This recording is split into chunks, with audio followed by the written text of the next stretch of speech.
Сәлем достар, Балжан мен Диананың каналына қош келдіңіздер. Екі қызбен бір қызық тренд түсірейік деп жатырмыз. Бүгін біздің қонақта мен, Балжан, және де мама, және де Диана. Ал достар, комментарий жазып, тіркеліп және лайк басуды ұмытпаңыздар. Біздің жап-жаңа, жап-жас каналды қолдап кетіңіздер. Көп қызықты видеолар, челлендждар түсіруге тырысамыз. Ал енді бүгін қандай видео түсіреміз, қыздар? Не слушаем, но не осуждаем. Тыңдаймыз және қалай айтады, не осуждаем дегенді. Қатты сөкпейміз. Жоқ, ол туралы вообще сөйлеспейміз. Ол туралы вообще сөйлеспейміз. Ал енді маған да қызық болып тұр өте. Қыздар қандай не айтатынын. Диана бастайды.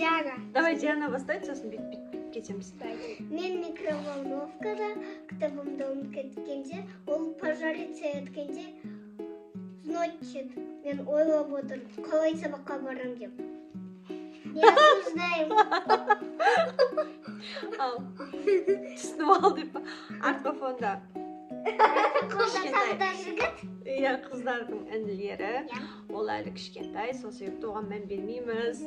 Ал енді мен айтады кем ой,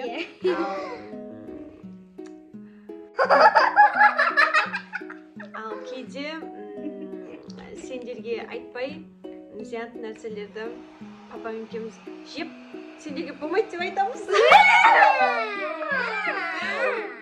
Ал не осуждаем дедіңдер ғой өздеріңе. Ал енді қызық кетіп жатыр енді. Когда сіздер кәмпит қоясыздар бұл жерге, сіздер оны алып жатқанда, сосын кет қалғанда мен оны алып жеймін. Ас болсын. Ал енді Диана сен кезегі.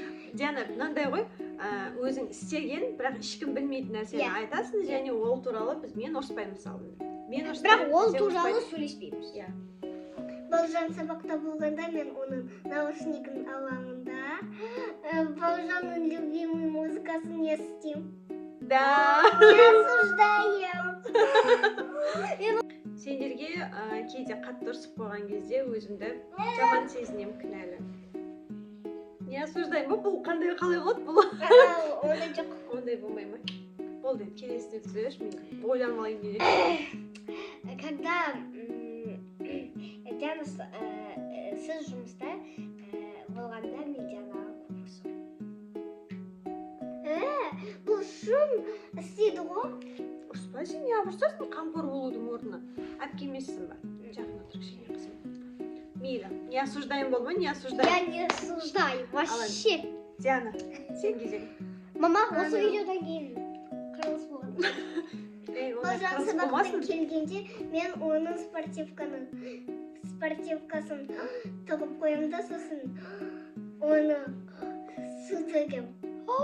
Не осуждаем. Сен оны алдын ала айтып жатсың ба, екен төгіп қойдың ба?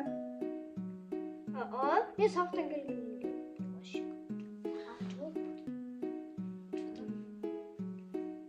Сіз бана сіз екеу айтасыз. Неге айтқанымды айтайын ба? Өйткені мен Балжанның Hello Kitty'ін суға батырып қойыппын. Мен Hello Kitty'імді суға тостады. Енді су болып кетті ғой анау пистолеттерде. Пузырьке. Су кебетін еді ғой? Ничего, давайте келесі. Мен білеген сақтым сізге айтатын. Не айтам? Бітіңізші. Мен сендерге біреудің туған күніне барамыз деп өзіміз қыдырып кеттік, көп жерге бардық деп. Сендерге алдып кеттік. Сен енді не істеймін енді? Сөйтіп 3 күнге барып қыдырып қайттық.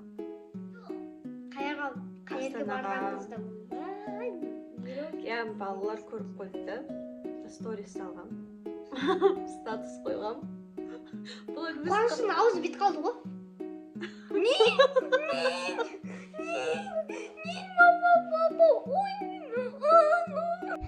Мама үйге келгенде оның телефоны спальняда тұрғанда мен оны ақтарам. түсіндік. Слушаем, но не осуждаем. Я не осуждаем, я. Все забыли. Тәрбие сағаты болатын сияқты что-то деп. Ойнап айтам.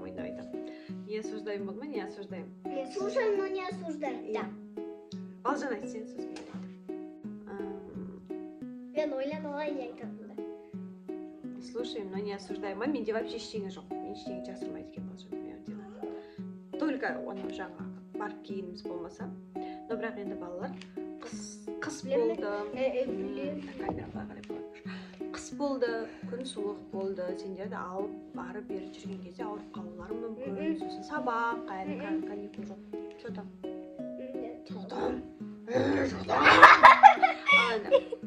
Менің ойымда пранк түсіру не осуждаем болса, ешкім ренжімейді деп ойлаймын. Тек қызда айтпай. Екі қызға пранк жасайын ба деп. Сонымен аяқтаймыз. Ұзап кетті, бірақ өте бір интересный видео болған шығар. Шортсқа саламыз ба, или кәдімгі видео қылып саламыз ба, мен оны әлі білмеймін. Видео қылып сала берейік. Қысқа болса да сіздерге қызық болды деп ойлаймыз. Тағы да алда осындай қызық челлендждер болады. Просто түсіріп көрейік дедік. Жасыратындай бір прям ештеңе жоқ екен. Чтоб прям бүйтіп айтатындай. Иә. Сол үшін сіздерге пока дейміз. Алда тағы да видеолар күтіп тұр. Всем пока!